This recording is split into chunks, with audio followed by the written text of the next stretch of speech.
అన్నిటికీ ముహూర్తం చూసుకోవాలని అంటారు కదా, ప్రతి పనికి ఎందుకు ముహూర్తం చూసుకోవాలి, ఏంటి అవసరం?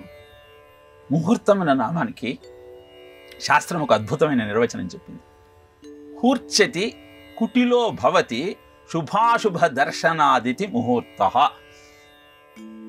హుచ్ అన్న ధాతువు అనేక మార్పులు చెంది వ్యాకరణ సూత్రాలను అనుసరించి ముహూర్తంగా ఆవిర్భవించింది. ఇచ్చతి అనేది క్రియాపదం. ఏమి ఇచ్చతి అంటే శుభ అశుభ దర్శనాదితి. ఈ సమయంలోని శుభాన్ని అశుభాన్ని మెలుకలు తిప్పేటువంటి మాహాత్మ్యము ముహూర్తమునకు ఉన్నది అన్నది ముహూర్తం అనే శబ్దానికి నిర్వచనం. సంస్కృతంలో చెప్తే అర్థం కాదు కాబట్టి ఆంగ్లంలో దీనికి ఒక అద్భుతమైన నిర్వచనం ఇచ్చారు. Muhurta is the precious moment when the vibrations radiated by a man are altered entering resonance with radiations of the same vibrating bodies coming from planets and stars. అంటే ఒక పని చేయటం కోసం నువ్వు కార్యక్రమాన్ని ప్రారంభించావు. ప్రతి బాడీకి కొన్ని న్యాచురల్ వైబ్రేషన్స్ ఉంటాయి. ఈ వైబ్రేషన్స్ నీకు సక్రమంగా ఉండి నీ కార్యక్రమాన్ని ప్రయోజనాత్మకంగా ముగించాలి అంటే ఈ ప్రతి వస్తువు మీద ఉన్న గ్రహముల నక్షత్రముల యొక్క ప్రభావాన్ని అనుకూలంగా మార్చగలిగినటువంటి ఒక శక్తి కావాలి. ఆ శక్తి ముహూర్తం. నక్షత్రాల గ్రహాల నుంచి వచ్చినటువంటి పౌనఃపుణ్యాన్ని మానవుని యొక్క పౌనఃపుణ్యంతో కలిపి ప్రతిధ్వని అంటే రెజనెన్స్గా మార్చి వాడి యొక్క శక్తిని అద్భుతంగా మార్చగలిగిన శక్తి ముహూర్తానికి ఉన్నది.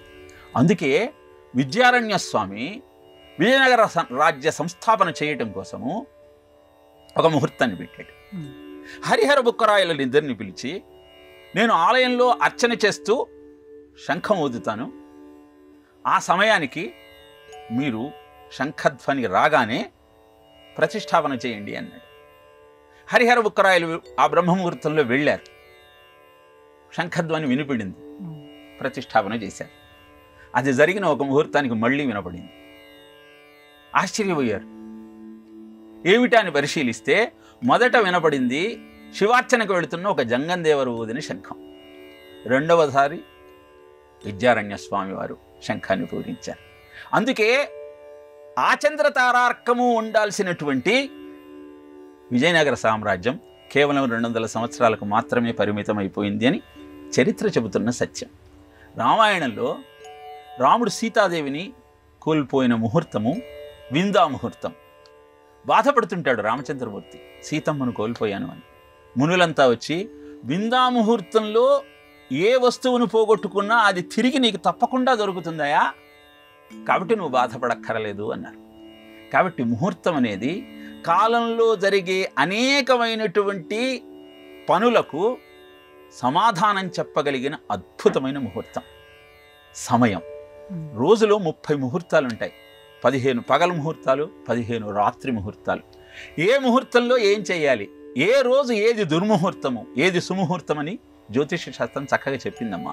మనం ఒక్కటే ఏమిటంటే నమ్మకాలు అనేవి సన్నగిల్లి, అహంకారము ప్రబలి, దైవము మీద విశ్వాసము నశించి, మనకి ఏది తోస్తే అది చేస్తున్నాం కనుకనే విపరీతాలను ఎదుర్కోవలసిన అగత్యం మనకు ఏర్పడుతుందన్న సత్యాన్ని మనం గుర్తించగలిగితే ముహూర్తం యొక్క రహస్యం ఏమిటో మనకు అర్థమవుతుంది.